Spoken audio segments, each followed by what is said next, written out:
Televisión local de Miraflores. Sevilla Capital.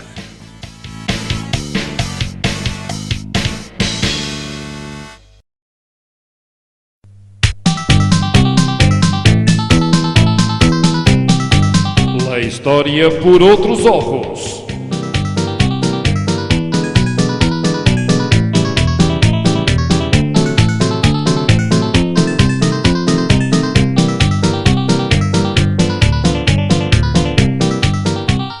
Un programa Andalmac, Agência de Información para el Distrito Macarena.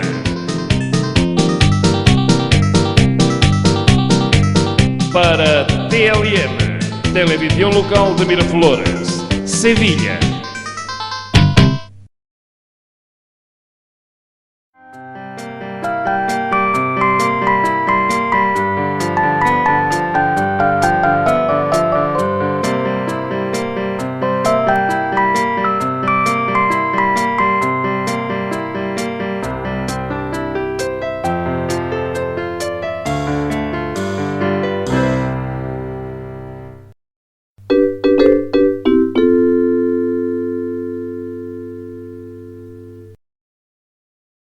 (16 de novembro de 1700).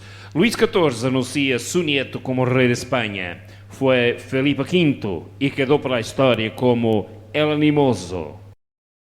16 de novembro de 1870. Amadeu I de Saboya se convirtió en rey de España. Quedó conocido por el rey caballero, pero tan solo reinó 3 años. También 16 de noviembre, pero de 1997, el 7º Congreso del Partido Socialista Obrero Español confirma José Luis Rodríguez Zapatero como secretario general.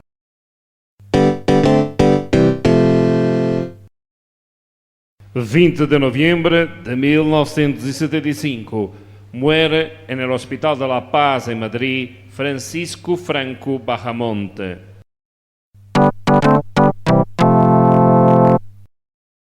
22 de noviembre, pero de 1774, Don Luis Germán y Ribón fue nombrado por el rey Carlos III para el cargo de capellán mayor de la Capilla Real de la Catedral de Sevilla.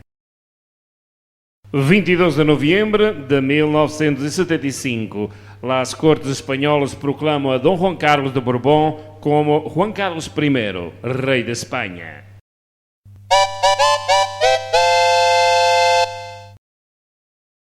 25 de noviembre de 1491, Boabdil, jefe musulmán, llega a un acuerdo con Abul Qasim y Hernando de Zafra que implica el fin del reino nazarí en Granada. También 25 de noviembre, pero de 1885, muere de tuberculosis en el Palacio de Alpardo de Madrid el rey Alfonso XII.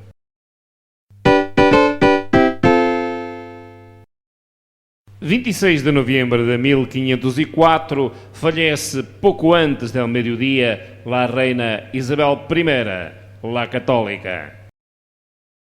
26 de noviembre de 1504, es proclamada reina de Castilla Juana I, a que la historia conocería como la Loca. También 26 de noviembre, pero de 1931, las Cortes Españolas acusan a Alfonso XIII de alta traición.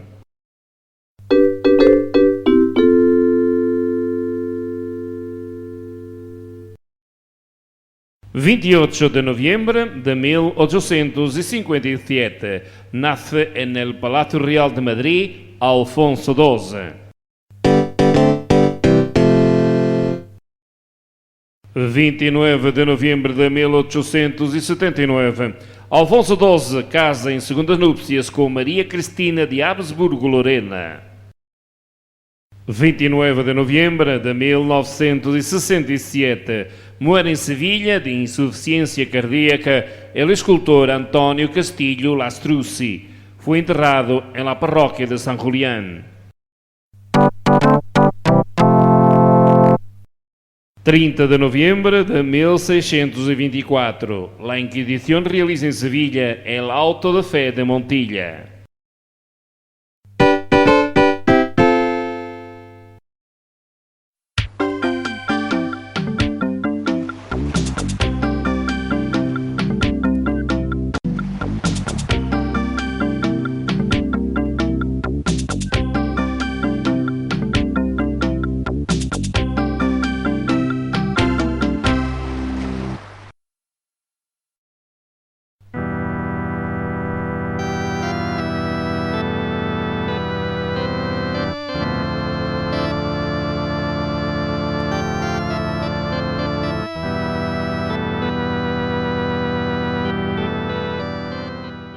En el invierno de 1246, Fernando III está en Jaén. Tenía un acuerdo con Jaime I de Aragón, controlaba el rey de Granada a llamar. Su gente ya había llegado muy cerca de Sevilla. Dos hombres de su total confianza estaban por ahí, un por la altura de Alcalá de Guadaira, a don Rodrigo Alvarez, y por Aljarafe teníamos ya el maestre de la Orden de Santiago, don Pelay Correa. Todo el año siguiente lo pasa planificando la estrategia militar y logística para la toma de la ciudad, tenida como una de las más importantes de toda Andalucía. Sus más de 7 kilómetros de murallas justificaban tal cuidado. Poquito a poco se fue reuniendo de gente experimentada, contando entre todos la presencia de su hijo, don Alonso. El Papa Inocencio IV contribuye con 2 bulas, una todavía en 1246, declarando los planes de toma de Sevilla como cruzada y permitiendo así la colaboración económica y militar de franceses, alemanes e italianos, y la segunda, algunos meses más tarde, ya en 1247, obligando las iglesias de Castilla y León a aplicar las tercias de fábrica para los gastos de esta guerra.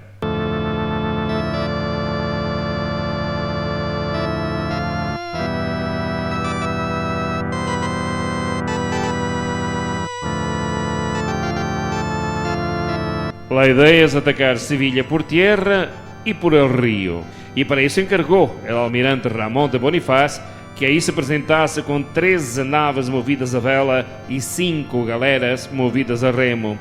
A partir de la primavera de 1247, los militares, viniendo de todas las partes, se empiezan a concentrar cerca de la ciudad. Poco a poco van cayendo Lora del Río, Alcolea del Río, Reina, Constantina, Seta Filha, Tocina, Guilhena, Gerena e Cantillana.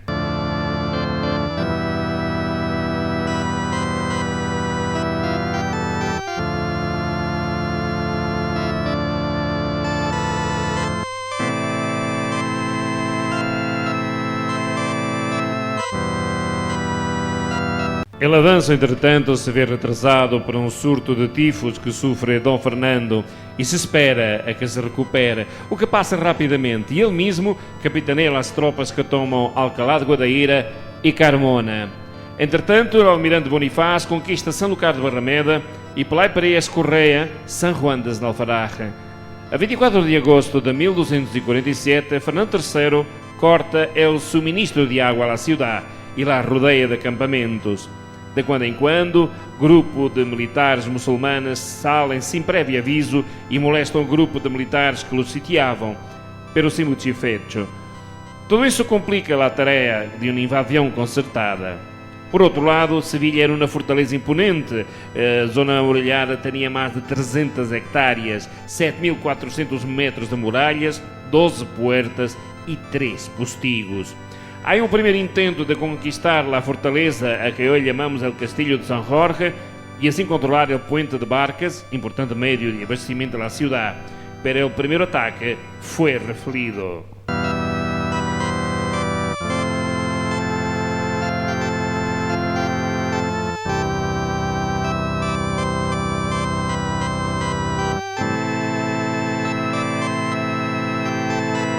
La llegada de Alfonso X el Sabio con un muy grande contingente de tropas veniendo de la reconquista de Murcia hizo sentir a Fernando III que se acercaba el momento. Finalmente, Ramón de Bonifaz con sus barcos consigue romper el puente de barcas y llevar su flota más allá de la Torre del Oro. Entonces, los musulmanes sienten que no tienen salida. Por 3 veces mandam emissários hablar com Fernando III com diferentes propostas de negociação.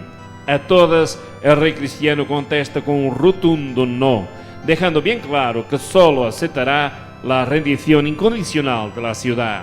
Y las condiciones de Fernando eran 3 y muy claras. 1. Que Sevilla había de ser entregada con todos sus edificios intactos. 2. Que sus vecinos debían evacuarla en un mes y que se les daría un salvoconducto para ir a Jerez y un transporte de 5 naves y 8 goletas para los que quisieran irse a África. 3. Que podrían vender sus casas y llevarse los enseres.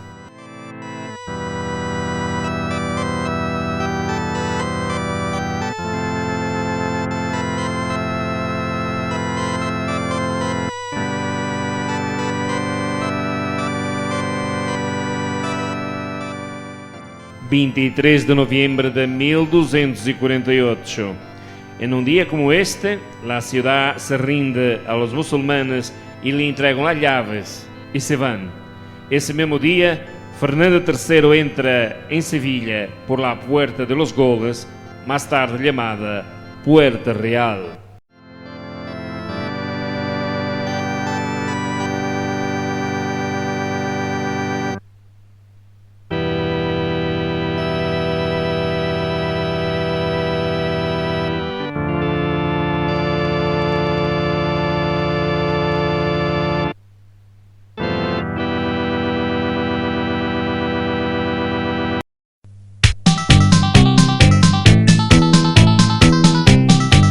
La historia por otros ojos.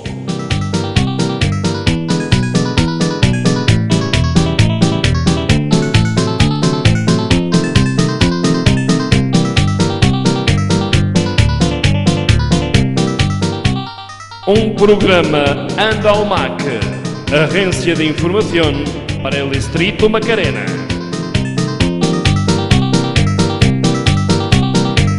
Para TLM, Televisión Local de Miraflores, Sevilla.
Televisión local de Miraflores. Sevilla Capital. Estamos donde tenemos que estar.